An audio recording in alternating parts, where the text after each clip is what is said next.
I slammed the front door so hard the framed photo of our family rattled on the wall. The one from Jason's college graduation, where my wife's arm looped around his shoulder like he was her whole world. 26 years. That's how long I'd poured my soul into Apex Dynamics, the company Sarah had inherited from her father. I'd started as a junior engineer, clawed my way up through late nights and impossible deadlines, turning it from a struggling firm into a multi-million-dollar powerhouse. And today, at the board meeting, she'd announced a new VP of operations, not me, but our son Jason. Our 24-year-old son, fresh out of business school with zero real experience. My chest burned as I stormed into the kitchen, where Sarah was sipping wine, scrolling through her phone like nothing had happened. "Sarah," I said, my voice cracking despite the anger boiling inside. "What the hell was that?" She looked up, her green eyes wide with feigned surprise. "Mark, you're home early. The meeting went well, didn't it?" "Well, you gave a promotion to Jason, our son, after I built that department from the ground up." I paced the tile floor, hands trembling. "I've given everything, weekends, holidays, my goddamn health, for this company. For us. And you hand it to a kid who can barely tie his own tie." She set her glass down, her face softening into that practiced calm she used in negotiations. "Honey, it's not like that. Jason's brilliant. He interned last summer, remember? This is about legacy, keeping it in the family." Family. The word hit like a gut punch. I'd always swallowed the doubts, the little whispers in my mind. Jason with his dark curls and sharp jawline, nothing like my sandy hair or broad features. Sarah had laughed it off years ago. He takes after my side, Mark. Genetics are funny. But now, with this slap in the face, those whispers grew louder. I sank into a chair, rubbing my temples. "Legacy? I've been your right hand for 26 years. I thought we were building this together." We'd met at Apex, back when I was just an ambitious 25-year-old and she was a boss's daughter, fierce and driven. Our whirlwind romance led to marriage within a year, Jason arriving 9 months later. Premature, she'd said, but healthy. I'd never questioned it. Why would I? We were happy, or so I thought. Dinners together, vacations to the lake house, watching Jason grow into a confident young man. But lately, things felt off. Sarah's late nights at the office, her secretive texts, the way she'd defend Jason over every little thing, like he was fragile glass. That night, I couldn't sleep.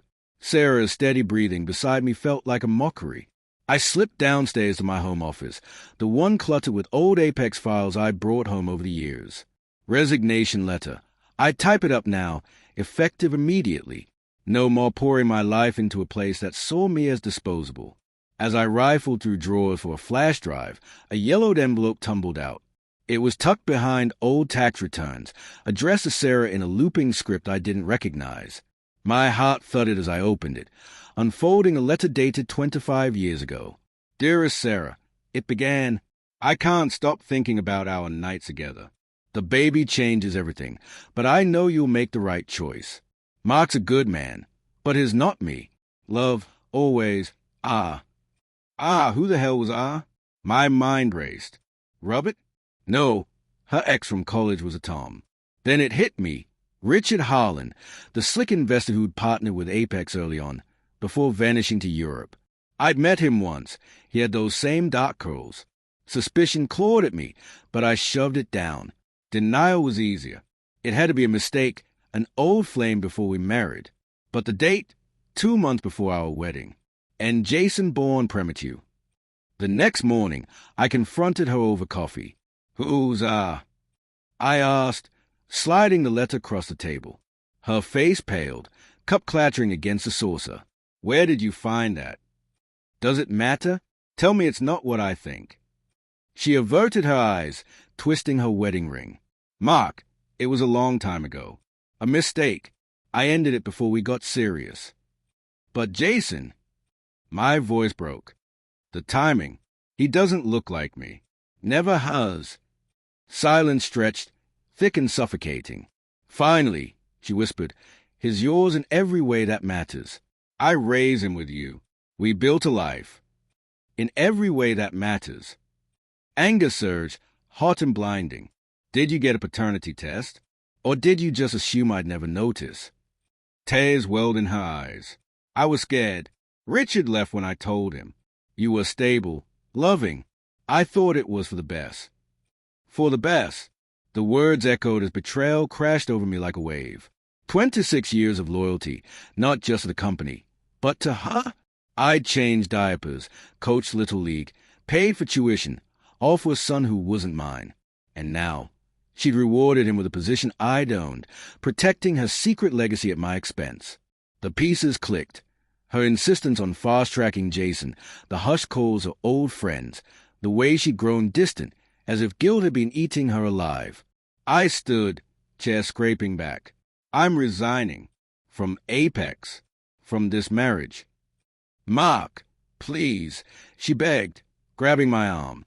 We can fix this. Therapy, time, Jason adores you. But the trust was shattered, fragments too sharp to piece back. I packed a bag that afternoon, mind numb with heartbreak. Driving away, I glanced in the rear view at the house we'd shared, the life I believed in. Suspicion had festered into truth, denial into rage, and now, a hollow ache. Weeks later, the divorce papers arrived. Jason called, voice trembling. Dad, what's going on? I couldn't bring myself to tell him yet. Maybe someday. He'd been innocent in this web of lies. Sarah lost more than a husband. Apex stock dipped when I left, whispers of nepotism circling. Me? I started over, consulting for rivals, rebuilding from the ruins. In quiet moments, the anger fades to sorrow. Betrayal doesn't erase love. It poisons it. I wonder if she ever truly loved me, or if I was just a safe choice. But as I watch the sunset from my new apartment, a fragile peace settles.